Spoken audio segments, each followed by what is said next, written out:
Welcome everybody, and thank you for joining today's session, New Medications for Kidney Patients. My name is Lydia Lauder and I'm the National Director of Programs and Public Policy with the Kidney Foundation of Canada. I'll be serving as your moderator today. In this session, we'll be discussing some exciting developments in the area of medications for kidney patients and how to speak with your healthcare team about what might be available for you. And now it gives me great pleasure to introduce you to our speakers, Lisa Hun, Dan Martinson, and Dr. Adira Levin. Lisa is a long-time kidney patient and volunteer. She had her first living donor kidney transplant from her mother Josie in 1995, which unfortunately failed. In 1997, Lisa had her second kidney and first pancreas transplant from a deceased donor. In 2008, she received another pancreas transplant. For the last 25 years, her transplanted kidney has been going strong. Lisa has experience in in-center hemodialysis and peritoneal dialysis, and is also a type 1 diabetic on an insulin pump. She enjoys sharing her kidney disease experiences with her peers through the Kidney Connects peer support program, along with being a dedicated support group facilitator. Dan Martinson graduated from UBC with a Bachelor of Pharmacy and subsequently completed a hospital residency and postgraduate Doctor of Pharmacy from the University of Washington. He has been practicing in clinical nephrology for 25 years with a number of publications and has written a chapter in the clinical pharmacy textbook. Dan has been involved in numerous projects over the years, resulting in a number of awards. He has served as Chair of Pharmacy Services and Formulary Committee for BC Renal for over 20 years, with a secondment as Director of Pharmacy for BC Renal. He is also a Fellow of the Canadian Society of Hospital Pharmacists. Dr. Levin is a Professor of Medicine, Head of Division of Nephrology at the University of British Columbia, and Consultant Nephrologist at Providence Healthcare St. Paul's Hospital in Vancouver, Canada. She is the Executive Director of the BC Renal Agency, which oversees the care, planning and budgets for kidney services in the province of British Columbia. She is active in international activities across the spectrum of kidney and has served in leadership roles at the International Society of Nephrology, most recently as President between 2015 and 2017. She was also one of the founding members of the Declaration of Istanbul Custodian Group and served as one of the first co-chairs of that group. She's been active in both ISN and DICG concerning advocacy for patient rights for equitable access to care and in the prevention of exploitation of vulnerable populations. Dr. Levin's major research interests include non-traditional risk factors for cardiovascular disease in CKD patients and progression of CKD variability, as well as models of care. She has over 600 peer-reviewed publications and numerous book chapters. She's the principal investigator on a large SPORE network, CanSolve CKD, focusing on patient-orientated research. She collaborates with investigators across Canada and internationally.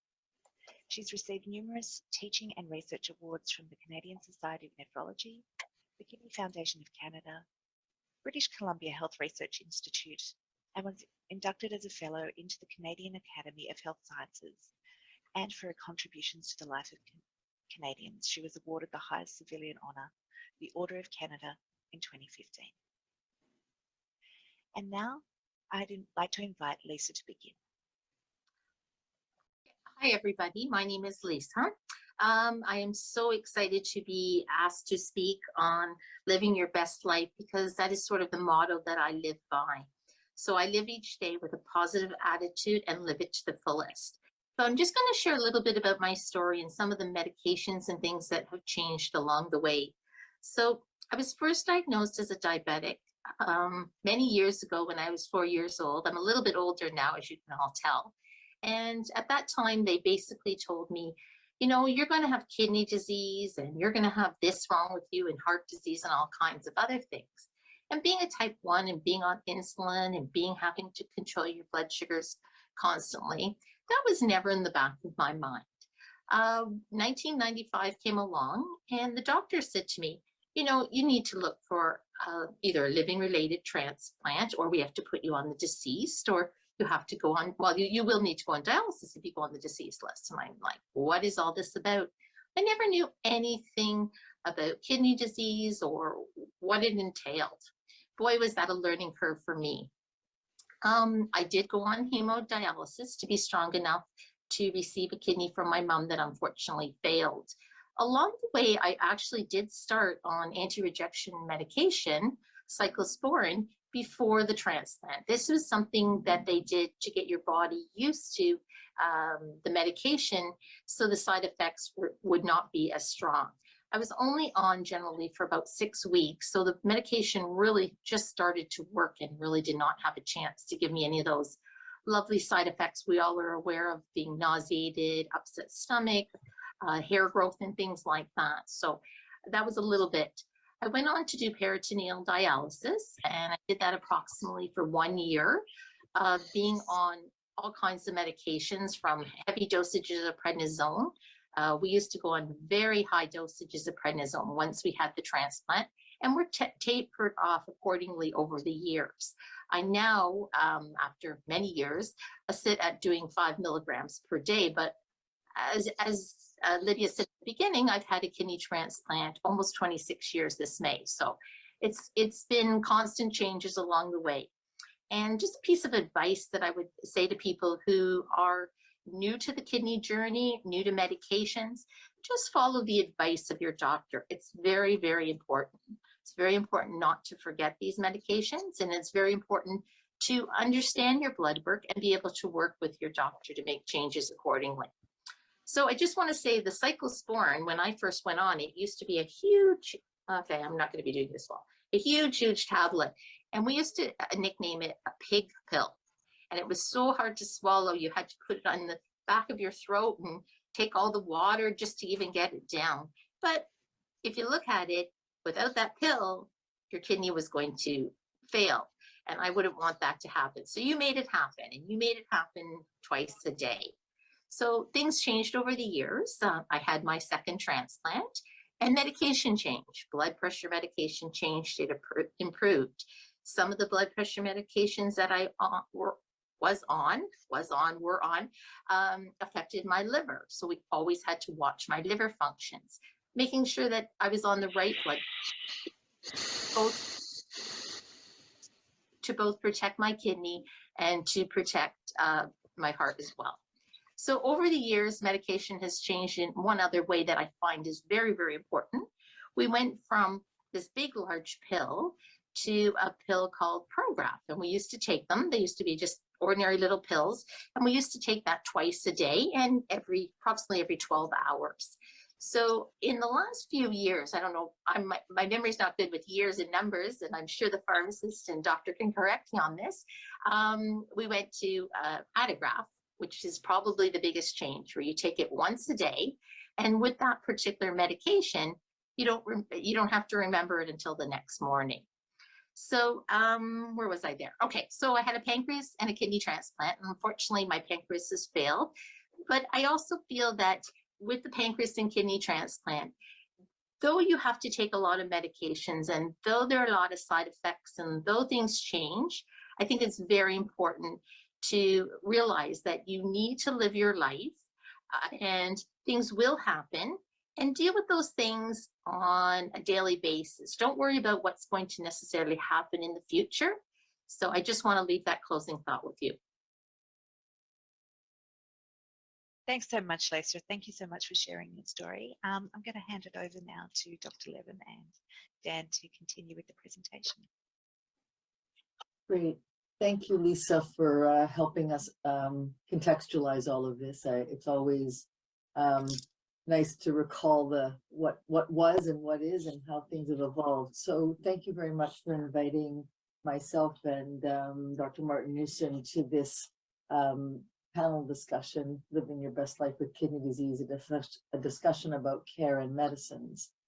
What we're going to do is help the audience understand best care models for kidney disease and discuss some new medications that are designed to help people delay the progression of kidney disease, reduce symptoms of heart failure and hospitalizations, address some lab abnormalities, and address some symptoms. And so I think it's really interesting at this point in time to have this array of medicines that can do all these things that really do help you live your best life.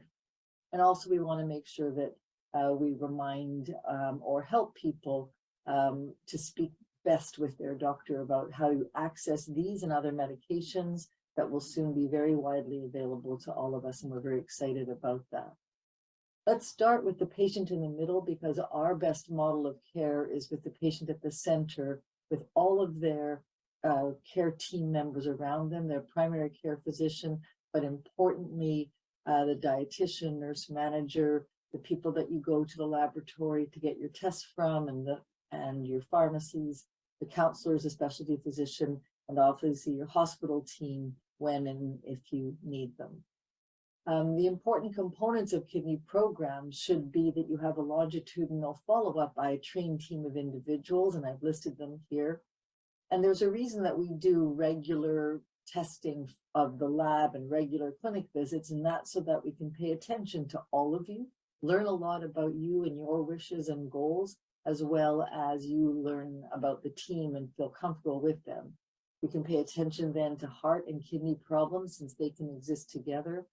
And we can help to remind people and ensure that they subscribe to a vaccination program and a good education program where you really get the tools around how best to manage yourself, as you heard from Lisa's story.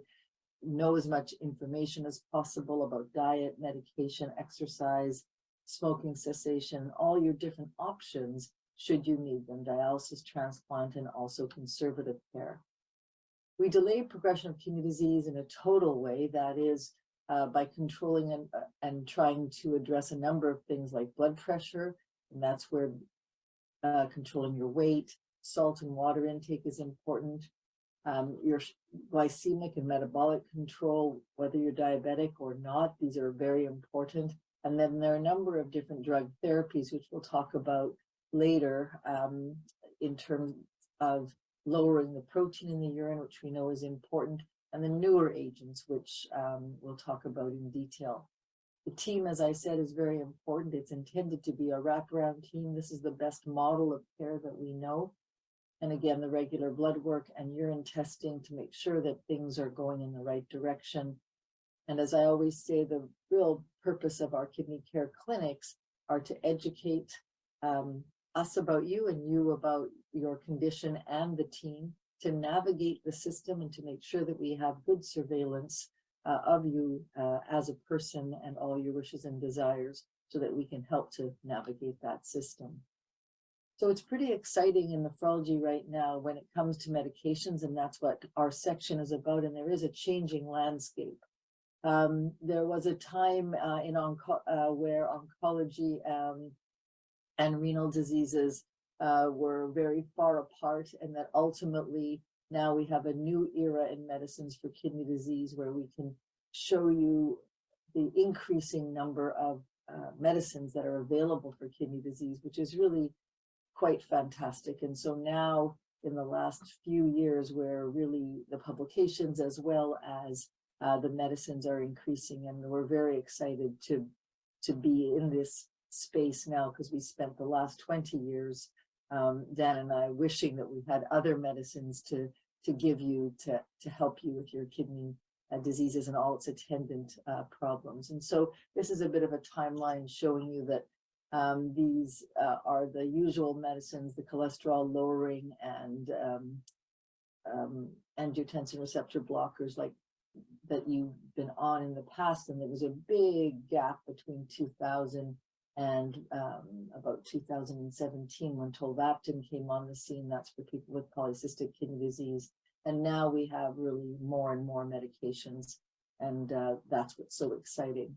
There are many studies that are either going on, recently stopped, and there are many things that have newly been approved, and Dr. Martinussen will go into that much more detail. But I think it's nice to have a list this long and see the names of the different studies and the things that are going to be available to you, especially with early kidney disease. And so the new medications that we wanted to spend some time talking about are the SGLT2 inhibitors, which we call the flozins, and that's Cana, Dapa, and empagliflozin. There's an group called mineralocorticoid receptor antagonists, which is a mouthful for us, so we just say MRAs. They also delay progression. There are new potassium binders, there are new phosphate binders, and there are new medicines for itch. And that's a pretty big list, and I think that that will give Dr. Martinussen a lot to talk about. So the flozins, as I said, are EMPA, CANA, and DAPA. And there are many, many studies, both in people with diabetes, as indicated with this, some with endpoints of kidney disease to see if we can delay progression, and some with endpoints of heart disease, and some with combinations. And this just gives you a sense of how busy many of you as patients enrolling in these studies, but the investigators as well around the world have been trying to really look at the important outcomes for patients and for the healthcare system, which is preventing kidney disease, preventing heart disease, preventing hospitalizations, preventing death with these flozin medications. And they show benefit in a very, very large number of patients. And the flozins do a number of things. For people with type 2 diabetes, they help to control the blood sugar, they improve heart outcomes, and they delay the progression of kidney disease. That's if you don't have a kidney problem. If you actually have kidney disease, they also improve the heart outcomes, delay progression, and they lower your blood pressure, reduce your weight, and reduce other things like uric acid, which might cause gout symptoms. And if you have heart failure, it improves heart outcomes, keeps you out of hospital, delays progression of kidney disease, and does the same thing. So these are really quite amazing new medications. And so with that, what I'd like to do is to hand it over to Dr. Martinussen so that he can tell you about more detail about the drug therapies and also how drugs are approved in Canada to get them to you. So Dan, with that, I'll hand it over to you. Thanks for that introduction, Adira, to where we are, and it's all quite exciting. And for Adira and myself and others, reading all these studies over the years, where it's sort of hurry up and wait. We'd really want to provide these therapies to our patients to improve outcomes. But I wanted to start out just by sort of setting the table of how drugs actually get approved in Canada. And so industry, the folks who innovate and produce these medications, will submit a product to Health Canada for review. And that takes a period of time for that review to happen. So that's the regulator in red.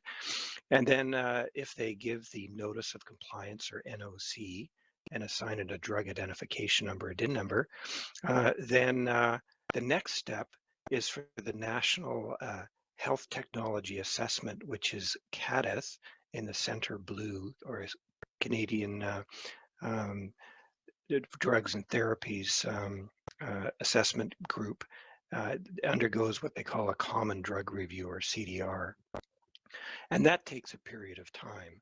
And they will review all the literature and come up with a recommendation. And the recommendation would be to either list the drug, in other words, it has benefit, or they would have not list it, or may have some caveats.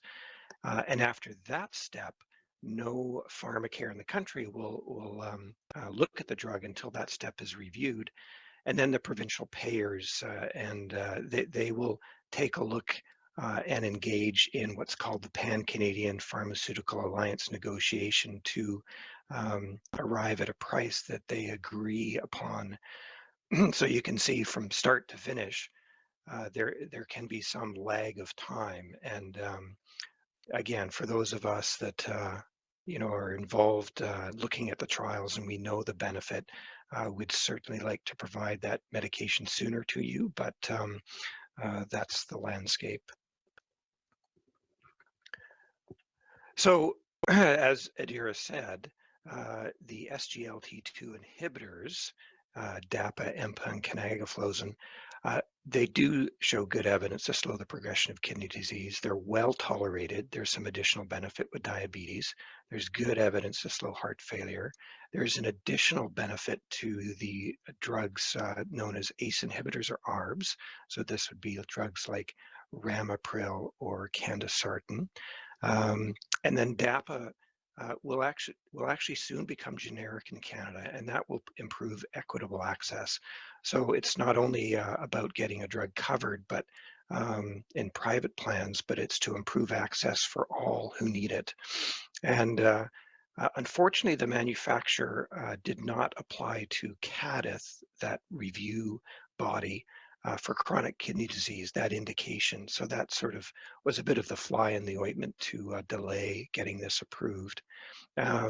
So all that said, we believe it represents good value to the patient, the private and public payers.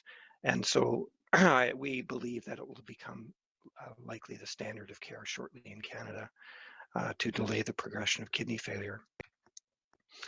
The next drug is finerenone, which is a mineral corticoid receptor antagonist, or we just say MRA. There's good evidence that it also delays progression of kidney disease. And I can't underscore the importance of this. You know, the ACE and ARBs, we've had those for 2 decades now. This is the next phase where we can offer something to provide additional benefit, additional delay in progression of kidney disease. Unfortunately, because it is a new drug and by an innovator, it will be some time before it goes generic in Canada. Seems to be well tolerated by patients and likely is an additional benefit to both DAPA and the ACE-ARBs, but certainly to the ACE-ARBs. And additional trials may be needed to determine the additional benefit to DAPA or empagliflozin. And it may become the standard of care such that patients may be on both an ACE or an ARB, the SGLT2 like DAPA, and with finerenone. The CADITH review is not yet complete, so it gives you an idea where we are in the provincial landscape of funding it. And cost may be a barrier initially, but it's still under review who will fund it. Then the newer potassium binding agents. The first one is a bit of a mouthful: sodium, zirconium, cyclosilicate, and the next one is patiromer. Both agents work to bind potassium in the gut to reduce serum potassium, which is sometimes required in advanced kidney disease. There's good evidence of effectiveness. 2 older agents also do this. They are currently the standard of care, but they have less evidence of effectiveness. So we have this funny situation where the newer drugs, they obviously have to undergo more rigorous testing to demonstrate effectiveness, but we're using older agents that don't have that same level of evidence. But the newer agents represent a substantial cost increase in care, and the public payers so far have not been able to justify the funding of those 2 drugs. CADITH, the review technology review folks, recommend patiromer under certain conditions, but with a much reduced price. And it so far has not recommended sodium zirconium cyclosilicate. So at some point in the future, either or both of these agents may become standard of care should pricing improve. The next one is the iron-based phosphate binders. So just below, you see the various phosphate binders starting in the 1970s with aluminum-based binders, but they actually could be linked to anemia, cognitive disorders, and osteomalacia, bone disorder. So we generally don't use those anymore or for a limited time. And then we have magnesium-based binders, but they can cause diarrhea and too much magnesium in the bloodstream or hypermagnesia. And then lanthanum carbonate, the calcium-based binders came along as well. There is some evidence of vascular calcification or arterial stiffness, but that is not definitive, I think. So we are cautious with those, but they are the standard of care.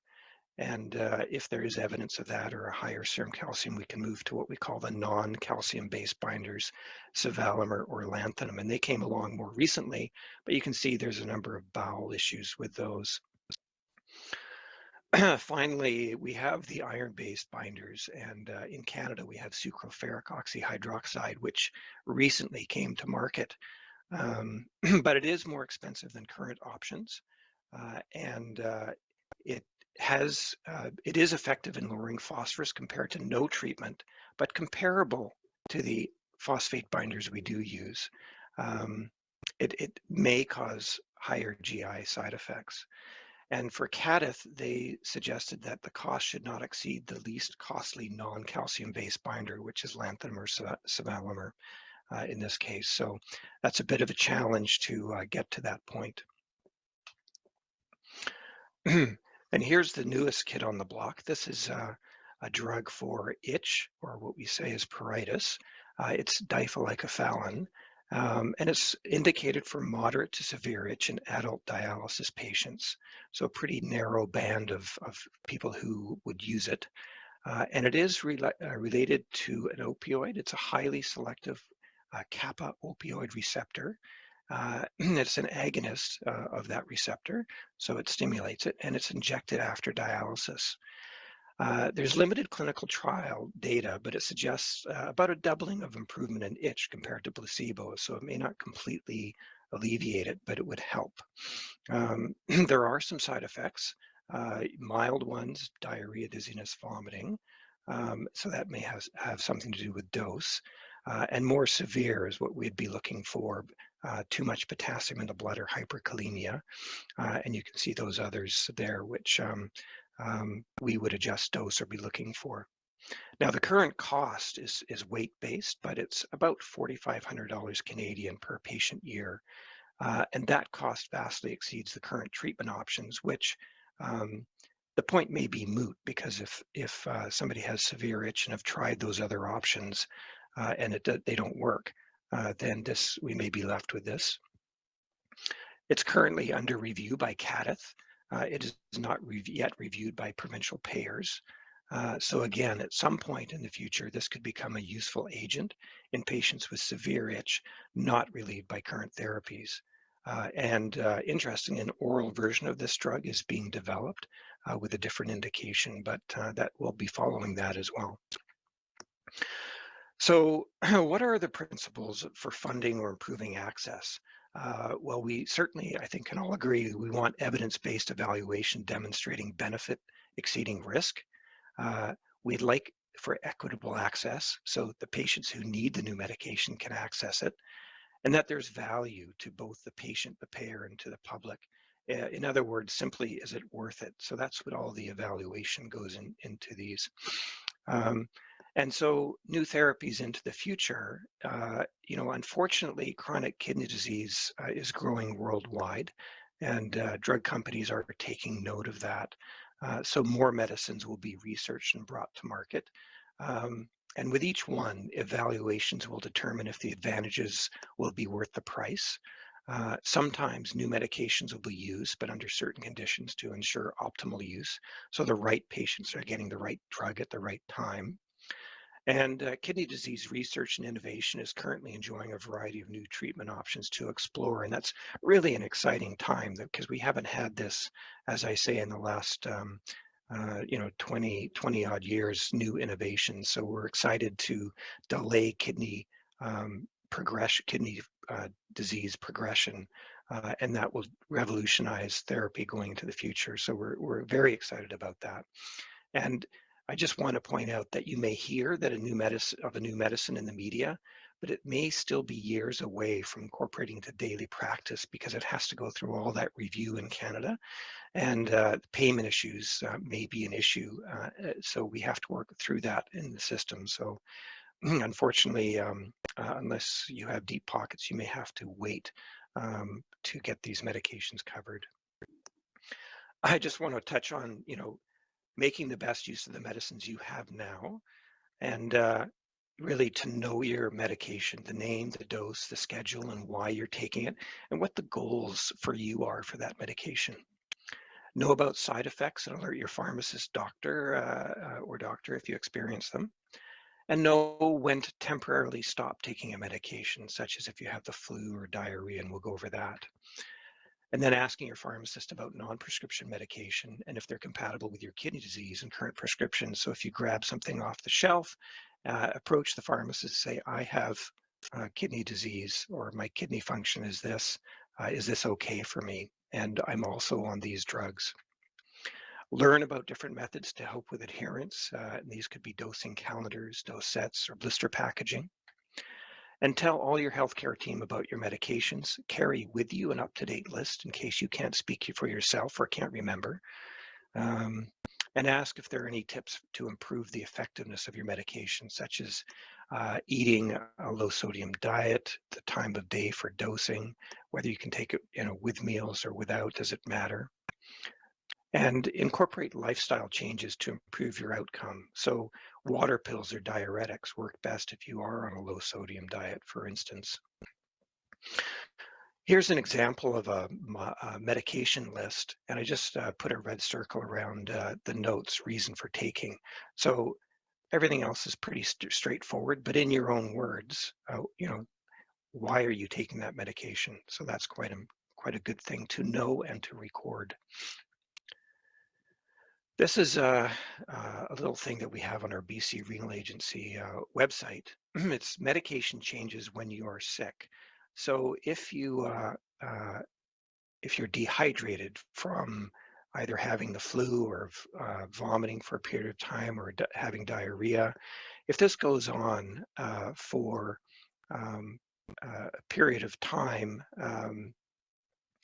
then you probably should stop taking the following the medications listed there.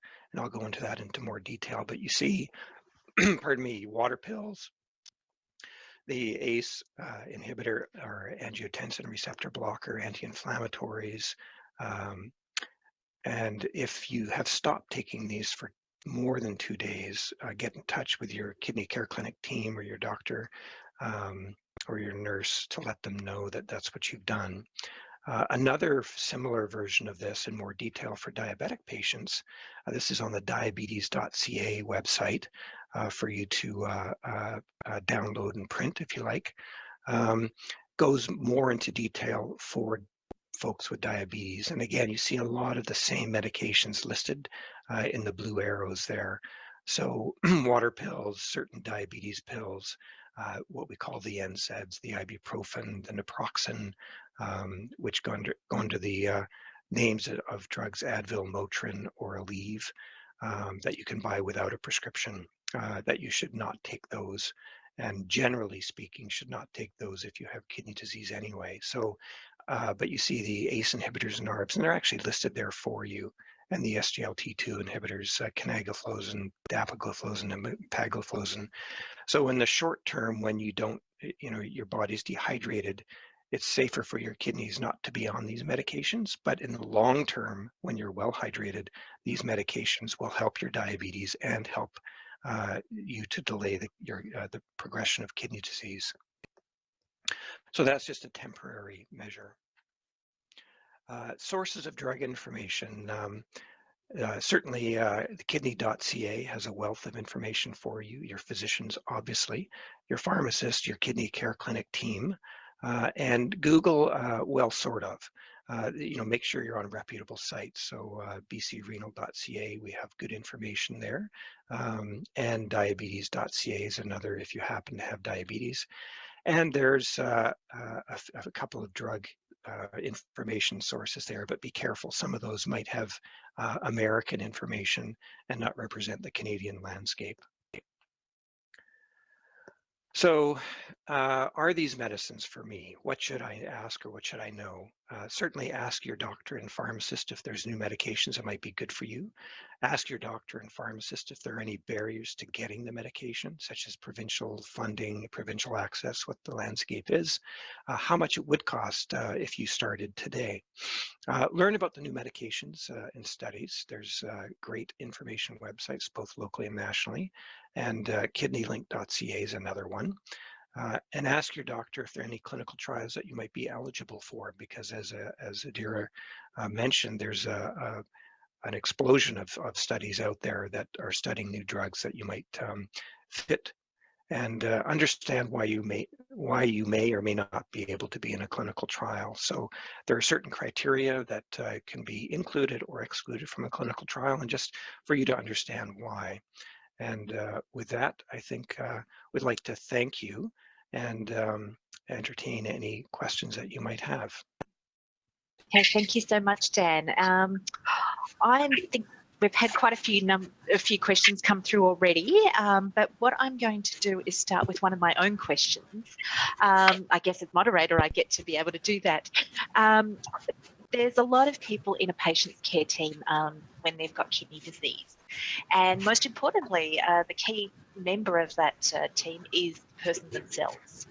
Can you just expand a little bit on your role as a renal pharmacist and just how you can help patients?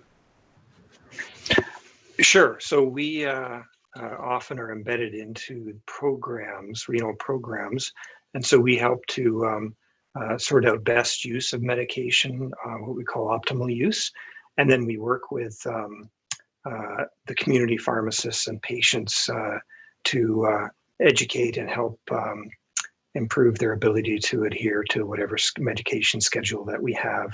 And if patient experience side effects, then we work through that to figure out a better alternative. Okay, thank you so much for that. Do appreciate that. I've had a question about multivitamins as well, or any other over-the-counter wellness vitamins. Are they dangerous to take if you have kidney disease? Yeah, early in kidney disease, generally no, it'd be similar to the general public, but there are a list of herbal medications that are of concern, and you can go to herbal CKD, I think, as a website to look at the herbal medications that might be of concern, but a multivitamin should be fine. Thank you for that. There was also mention of medications that will become standard of care, and as pricing improves, they're more likely to become standard of care. What's your experience of prices falling with these medications? Yeah, so companies come into Canada with patent protection for their new medications, and that patent life varies just when the clock starts ticking. So when it actually makes it to market, the clock may have started ticking some time ago. So the patent expiry, it's possible to look it up to find out when it expires, but generally when that patent expires, then generics will follow. Unfortunately, for expensive medications for rare diseases, generic companies may not feel there's enough market for them to get involved with that. But for the medications, the SGLT2 inhibitors that we spoke of, there certainly is a market. So we can expect generics to come probably shortly. And and then we will see drops in prices for sure. Okay, thanks for that. I've had another question about medications that block gene variants for those with genetic kidney disease. Are any of those type of medications available? Yeah, so very interesting research, and gene therapy is making its way into medicine. We do have medications for polycystic kidney disease as a genetic disorder, but that's treating the consequences of the disease rather than providing gene therapy to prevent that disease. So I think currently not really, but stay tuned. I'm sure some will come to the fore as the human genome is mapped and there's potential therapies to offset these genetic diseases. So much. And then there's been a question about some medications in the treatment of lupus that have recently been approved. Do you have any idea about when those medications may be available to patients as well? Or is that part of that approval process that you had described earlier? Yeah, that's right. So, Health Canada approves a drug, and that's really around safety. And it's met some efficacy points. It doesn't speak to price at all. So that what flows out of that is a number of reviews by a number of agencies and people making decisions, what the price should be, where it fits into therapy, and whatever restrictions, if typically if the patients might meet the criteria for the study where the study showed benefit, that might be a reasonable place to start to have people put on therapy. So decisions are made along the way, and just the how this will come into practice. But generally, there is room for drugs that work to be funded in some fashion. So much. We've got a lot of questions coming through now, so please keep them coming. I'm sure Dan will be very pleased to answer your question, and so I'll be able to chat about your questions as well. We've had a question about water consumption for transplant patients, and I know this is a little bit out of scope for this particular session, and somebody was asking whether people should be having large quantities of water daily if they've had a transplant. I'll let you comment, but if not, we can certainly suggest that the question asker can speak to their healthcare team about their own individual needs as well. Yeah, I think each patient is a little different, and what is considered a lot by some would be not a lot by others. So probably best to ask that question directly of the post-care transplant team. Yeah. I see there's a question about vitamin C while on dialysis. That's a very interesting question. So vitamin C is necessary for creating red blood cells and hemoglobin, and to offset anemia as well as other functions. But we just have to be careful about the amount, because if you have some residual kidney function, taking a lot of vitamin C can lead to kidney stones, which is another problem we don't want you to have. So generally, we have a multivitamin for dialysis patients called Replovite, and that contains just the right amount of vitamin C. I think it's might be 100 milligrams, but I would suggest no more than 500 milligrams of vitamin C for anybody with kidney dysfunction. Thanks so much for that. And we've had some questions about employer insurance companies and accessing some of the medications. Is there more of a precise indication when the generics are coming to market for the Flozins? Yeah, I think the first one likely to be generic is dapagliflozin, and that may happen soon. So hopefully the insurance companies will revisit that, because I expect the price to drop, and it'll be harder for plans to refuse given the level of evidence of benefit. So I'm sorry to hear that it was refused, but hopefully they'll revisit those in the next few months, those decisions.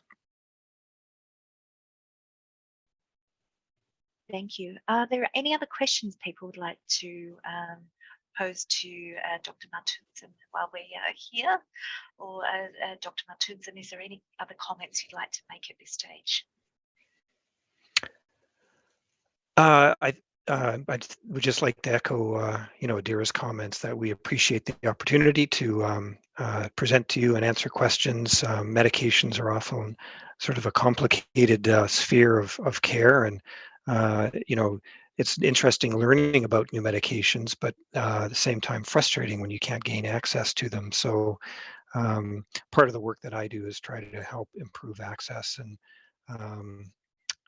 I think in the case of dapagliflozin, this is a kind of a good news story for 2023 when it does go generic, and hopefully people will have greater access to it. People can contact the foundation if they need any help navigating the system as well. Our staff and branches would be more than happy to help with that. As you've been speaking, we've had many more questions come through, and somebody has just started on their kidney journey, and they've been reading that non-steroidal anti-inflammatory drugs are not good for them at that stage. Do you have any suggestions in light of this? Yeah, that's a tough one. Certainly in speaking to my patients who suffered from arthritis or similar inflammatory conditions over the years, developed kidney disease as a result of overuse of these, and that's really sad to have a drug-related cause of kidney dysfunction. Yes, NSAIDs can be harmful. They can cause sodium and water retention and make blunt the effect of blood pressure medications. But beyond that, they can do some harm. So please speak to your doctor about what alternatives may be available to you, and let them know that you're taking and just how much and how often. I think that's really important to have that conversation. I see there's a question about Replavite, so I'll spell that. It's R-E-P-L, that's the A-V-I-T-E, so R-E-P-L-A-V-I-T-E. And in BC, we also have another version called Renavite, but Replavite would be something to look up to see what's inside. Oh, I see another question. What will these medications be available to pediatric patients?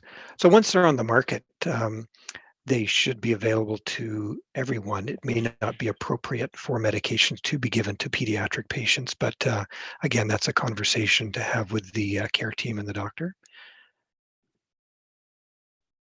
Okay, and there's another question about what is calcitriol used for?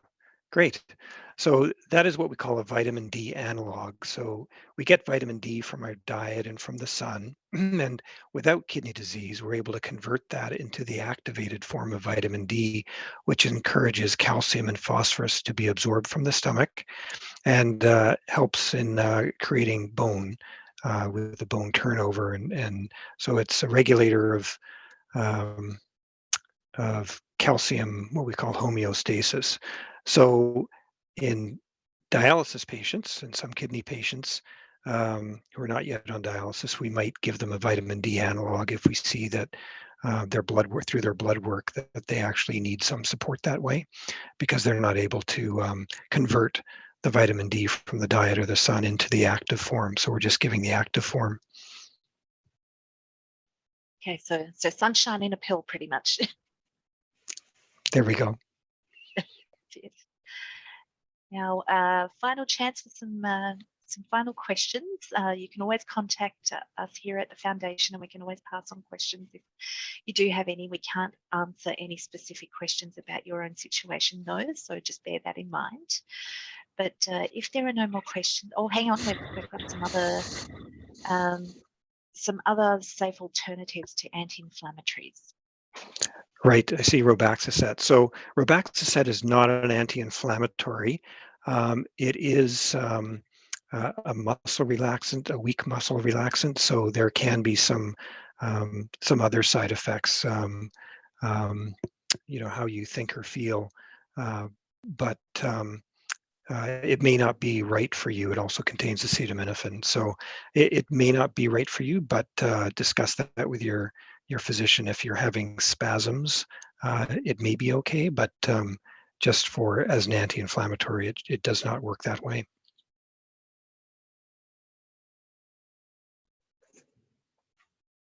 Thank you for clarifying that. Sorry, I couldn't get to my mute button in time then. So with that, I would just like to thank our speakers for this session, Lisa Hun, Dr. Dan Muntenson, and Dr. Avira Levin.